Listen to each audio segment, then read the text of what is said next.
Antidote, l'émission Solutions d'UGOP Radio. Bonjour à tous et bienvenue sur UGOP Radio, la radio du 12. Aujourd'hui, on se retrouve pour une émission Antidote, une émission spéciale sur la justice des mineurs, en compagnie de Téné Koulibaly. Bonjour Téné. Bonjour. Tu es avocate au barreau de Paris. Pas du tout. Je suis avocate au barreau du Val-de-Marne. Oh, on m'a dit Paris. Ça commence très bien. Désolée, au Val-de-Marne, excuse-moi. Tu vas bien. C'est pas la première fois que tu viens chez nous. T'es une habitude. Non, ça y est, j'ai l'habitude. T'es un peu chez toi finalement. Totalement. Donc aujourd'hui, on va parler de la justice des mineurs. Est-ce que rapidement, peut-être, tu pourrais nous expliquer ce que recouvre exactement cette expression de justice des mineurs ?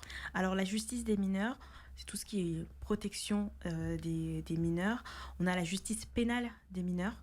Tout ce qui est sanctions, tout ce qui recouvre l'aspect pénal et donc les sanctions. Et on a également la justice de protection des mineurs. Quand on parle de justice des mineurs, ça englobe les deux aspects. La protection des enfants, par exemple, qui sont en danger, mais également l'aspect sanction. Ok. Et il y a une différence du coup entre la justice pour les adultes et la justice pour les mineurs. Quelles sont peut-être les spécificités fondamentales entre les deux ? Alors, la justice pénale des mineurs, on a vraiment cet aspect répressif qui est commun à toutes aux deux de justice. Voilà, la justice pénale, c'est pour sanctionner, mais on a vraiment ce côté où on tente d'accompagner les mineurs, le côté éducatif. Voilà, ce qui s'ajoute à la justice pénale des mineurs, et les peines parfois sont divisées par deux. On prend vraiment en compte les spécificités des mineurs pour les protéger, pour les accompagner. Oui, c'est dans ce sens qu'il est du coup important d'avoir un système judiciaire différent, donc à part pour les jeunes. Oui, totalement, parce qu'un mineur de 15 ans, il ne pense pas du tout de la même manière qu'un adulte de 45 ans. Et il faut prendre en compte ces spécificités. Oui, bien sûr. Donc, par exemple, quelles sont peut-être les grandes lois ou réformes qui structurent aujourd'hui la justice pénale des mineurs en France ? Alors en France, on a une ordonnance, l'ordonnance du 2 février 1945, on dit généralement l'ordonnance de 45, qui régit la justice pénale des mineurs. Je pense qu'on l'a beaucoup entendu, on a énormément envie de réformer la justice pénale des mineurs. Il y a eu une réforme, en tout cas une codification des textes avec un code de justice des mineurs, et il a été rédigé en 2021. C'est déjà 4 ans qu'il est entré en vigueur. C'est vrai que quand j'ai regardé la date, je me suis dit ça fait autant de temps. Et c'est vrai que là, tous les politiques sont tentés de réformer la justice pénale des mineurs pour durcir en fait cette justice pénale. Ah, durcir, oui. Et entre 45 et du coup le 2021, il y avait... Alors on a eu différentes lois, mais on n'a pas eu de codification.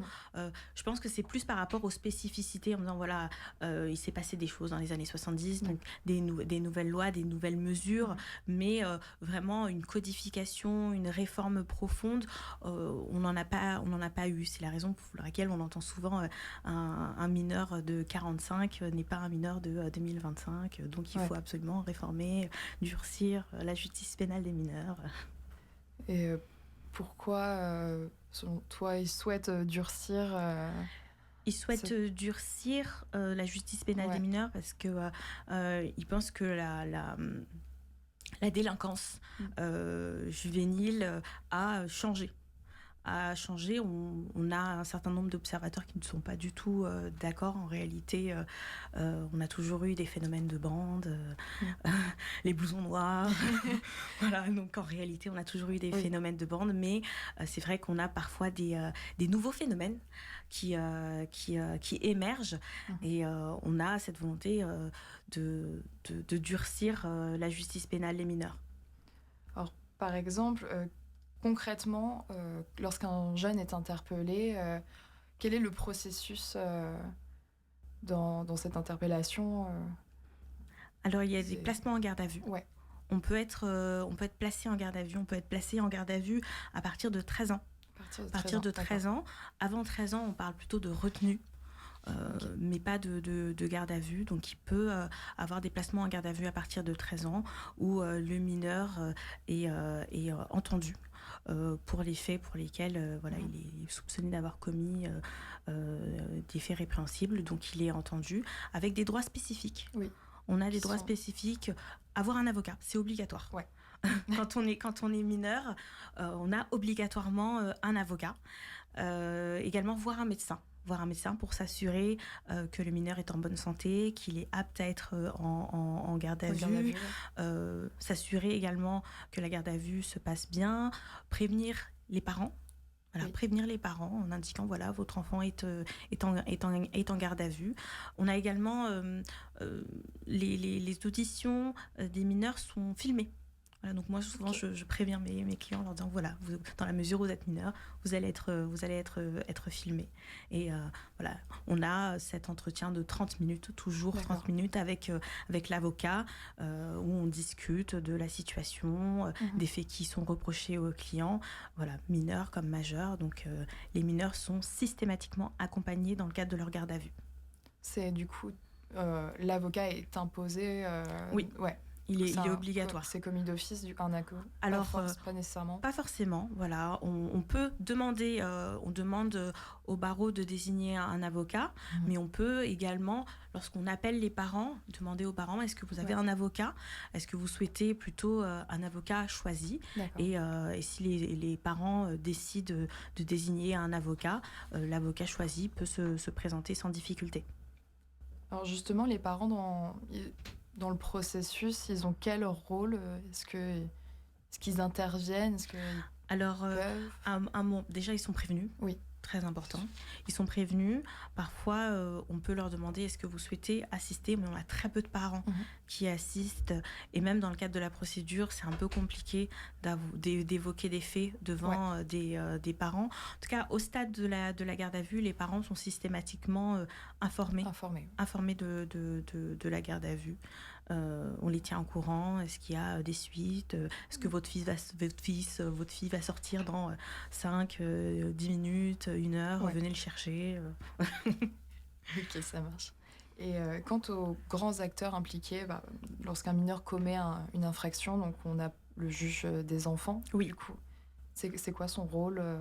Le juge des enfants, on revient à la justice des mineurs. Le juge des enfants, il a cette fonction de sanction pour le juge. Mais également de protection, parce que c'est pas anodin qu'un enfant, qu'un mineur soit dans la délinquance ou soit mêlé à des faits répréhensibles. Donc le juge s'interroge sur la situation du mineur, sur la nécessité peut-être de le protéger.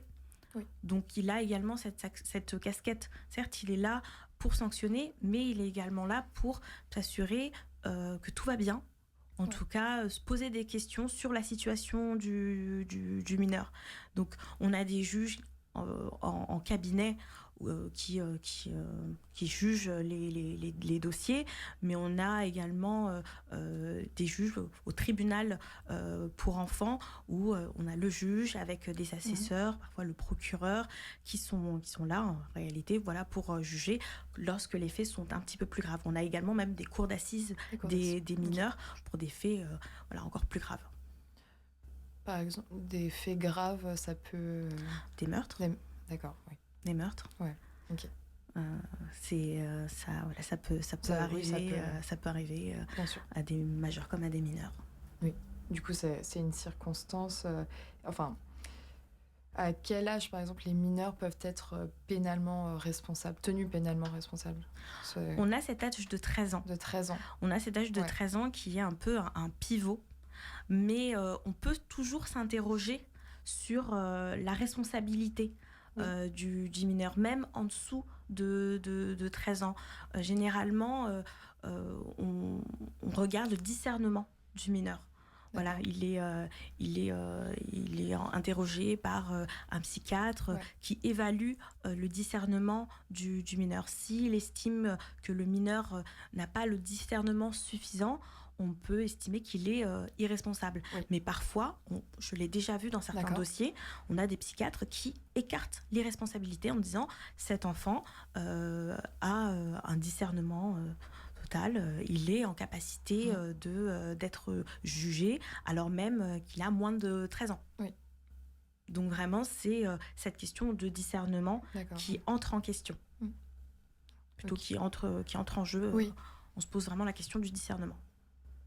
Et du coup, par rapport à ça, quelles mesures peuvent être prises, peuvent être décidées par le juge des enfants. Le juge des enfants, on a beaucoup de mesures d'accompagnement. Oui. Voilà, on a différents modules.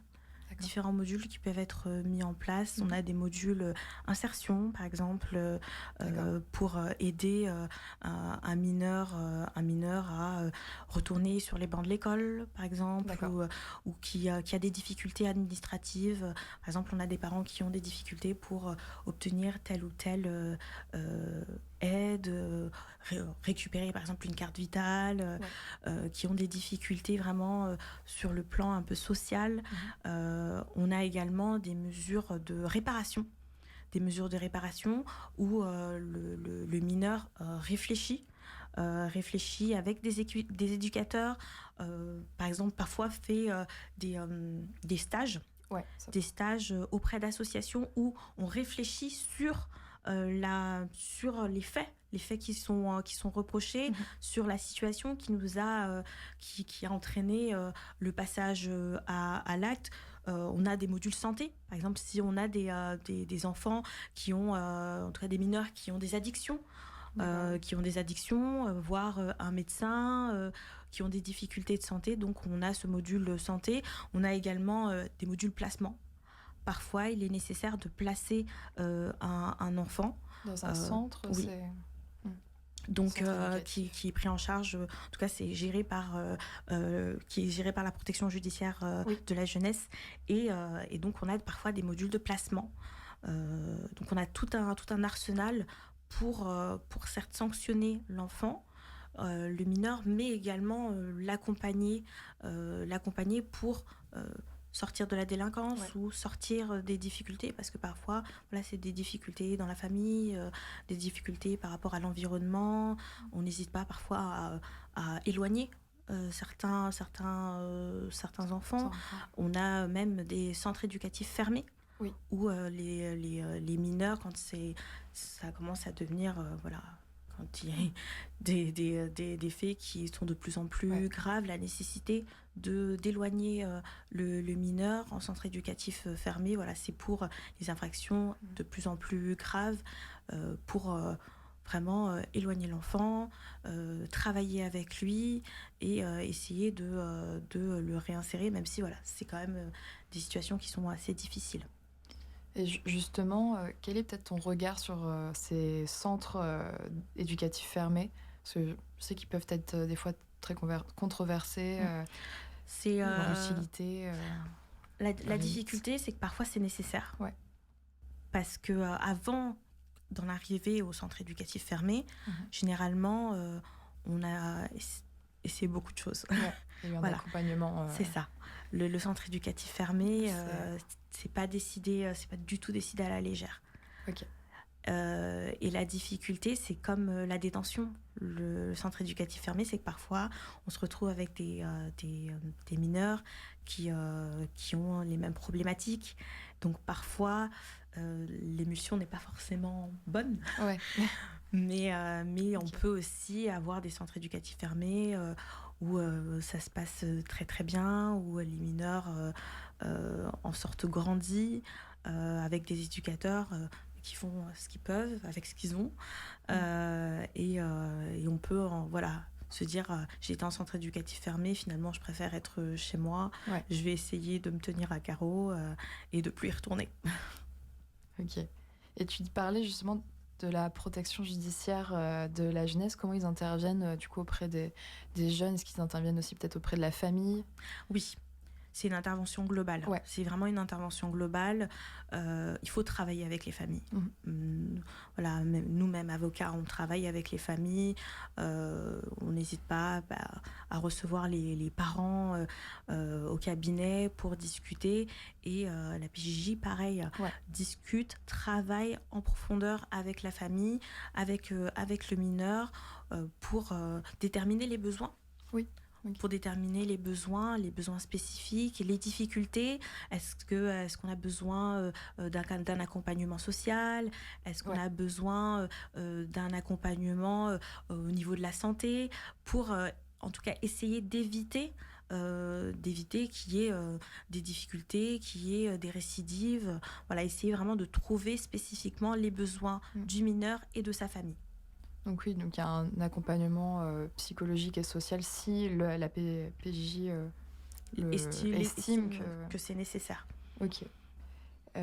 Actuellement, qu'est-ce qui pourrait être, quels sont peut-être les grands défis quant à la justice des mineurs? Est-ce qu'il y en a?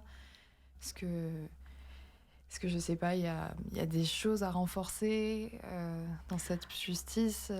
Toujours penser aux mineurs. Toujours penser aux mineurs. Toujours se rappeler d'abord que ce sont des mineurs. Voilà, ne pas perdre cette idée de protection. Parce que ce sont des adultes en construction. Oui.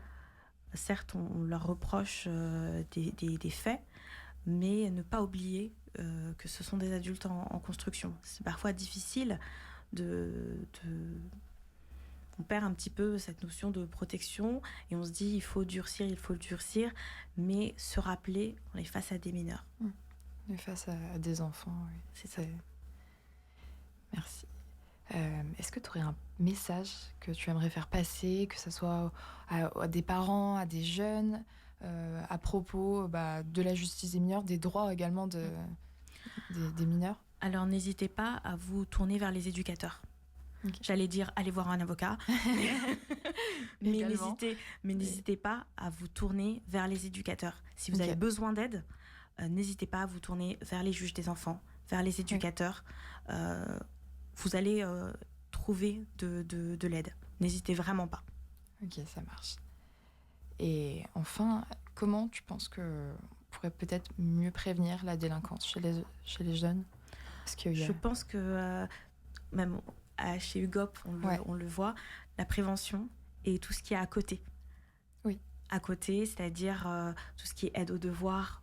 On en fait beaucoup à UGOP, l'aide aux devoirs, l'accompagnement. Je pense que c'est vraiment ça qui va aider. Peut-être que pour certains, c'est un peu utopique, mais je pense que commencer par là, accompagner les jeunes et aussi leur donner d'autres perspectives. Se dire, voilà, il y a d'autres choses. On peut faire d'autres choses. On peut être occupé, les occuper, très important. Les occuper. Oui. Qui ne restent pas tout seuls, c'est ça. Se sentent entourés. Oui. Okay. Merci beaucoup, Téné, d'être venue chez UGOP. Merci à toi. On se reverra très bientôt. Merci avec plaisir. Merci à tous. Merci de nous avoir écoutés pour cette nouvelle émission Antidote. Merci à la régie. Merci à vous. Au revoir. Antidote, l'émission Solutions d'UGOP Radio.